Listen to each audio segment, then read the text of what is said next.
Bienvenue sur cette nouvelle vidéo où on va expliquer ce qui se passe au niveau des tensions avec les vecteurs de Fresnel lorsqu'il y a un défaut phase terre, défaut isolement, ou en fonction des schémas de liaison à la Terre, ça peut être aussi un courant de court-circuit, mais là on va parler d'un défaut entre phase terre sur un schéma TT classique.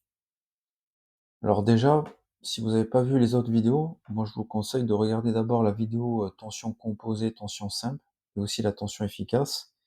Et vous avez aussi d'autres vidéos qui expliquent, avec des mesures de tension, comment repérer une rupture de neutre, ce qui se passe aussi au niveau des vecteurs de Fresnel, avec un défaut aussi, court-circuit, phase-phase, et lorsqu'il y a une rupture de phase aussi.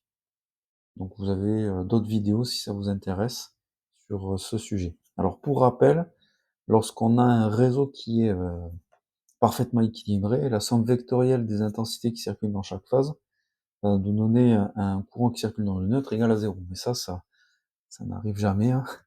Alors, on est toujours sur un réseau qui est déséquilibré. Le neutre, entre guillemets, il est là pour équilibrer le réseau. Donc, pour rappel, V1, c'est la tension simple entre neutre et phase 1.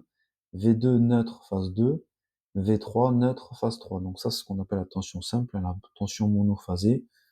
Donc la tension théorique fixée en France, c'est 230 volts. Et la tension composée, la tension entre phases, donc U12, c'est V1 moins V2. Donc on a le vecteur en bleu ciel.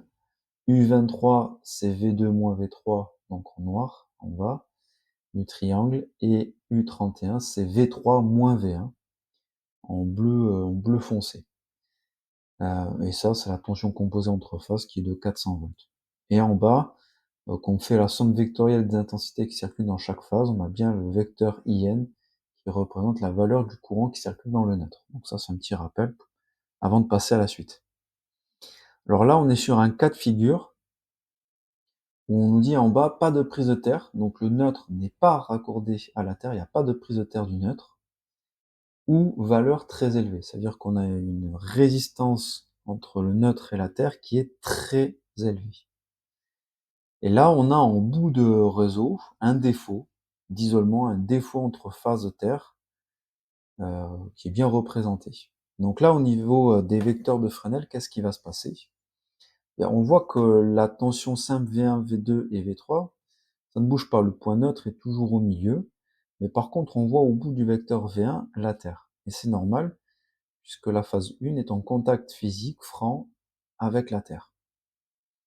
Et donc là, il va exister une tension simple, forcément, entre le neutre, le point neutre qui est au milieu, et la Terre.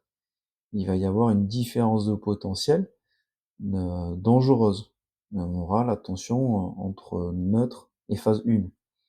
En fait, si on touche la Terre, là, c'est comme si on mettait notre doigt directement sur la phase 1. Et ça, c'est très dangereux. Par contre, on voit que par valeur, enfin par mesure de tension au niveau des vecteurs de Fresnel, il n'y a rien qui bouge. C'est-à-dire que la mesure enfin la tension qu'on va mesurer entre neutre phase 1, neutre phase 2 et neutre phase 3, ça va être voilà, du 230 volts.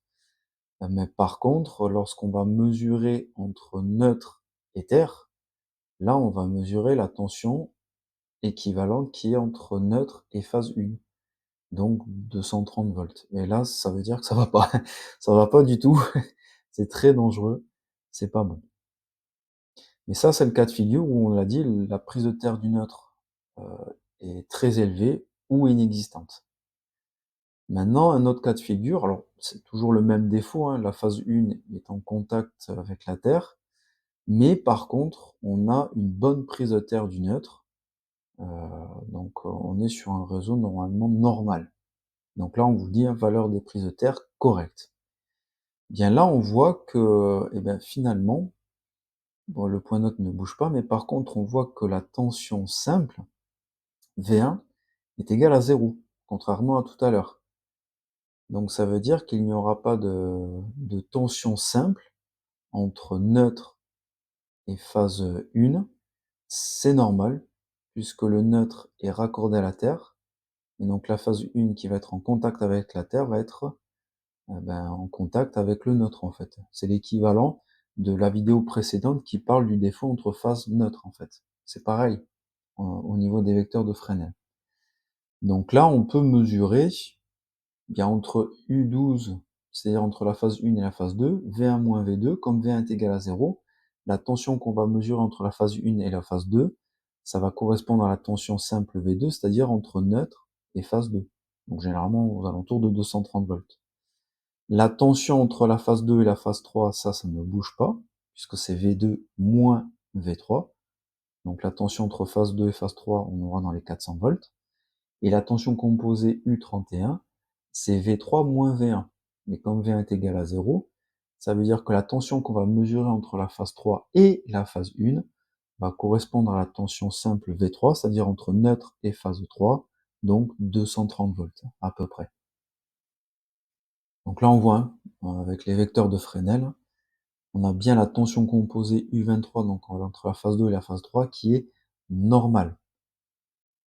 Donc en résumé, au point de défaut, la tension V1 est nulle, est égale à 0 volts. Les tensions composées U12 et U31 sont équivalentes à des tensions simples, donc U12 est égal à V2, U31 est égal à V3, et les tensions V2, V3 et U23 donc sont normales. Donc on va mesurer avec l'appareil de mesure entre neutre et phase 1, on aura 0 volts.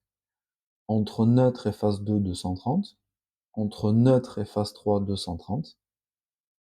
Entre phase 3 et phase 1, on aura la tension simple entre le neutre et la phase 3, donc 230. Entre la phase 2 et la phase 1, on aura la tension simple entre neutre et phase 2, donc 230 volts aussi, au lieu d'avoir les 400. Et entre la phase 2 et la phase 3, on aura bien la tension composée normale, c'est-à-dire 400 volts. Donc là, avec ces mesures de tension, je peux déterminer si s'il y a bien un défaut de phase avec la Terre, mais qui quand même équivalent quasiment à un défaut phase neutre en fait, hein.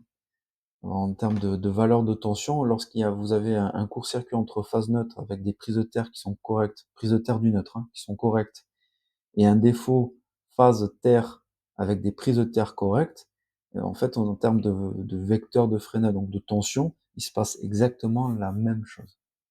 Donc ça, on peut l'appliquer aussi avec un défaut phase 2 terre, pardon, phase 3 terre, hein.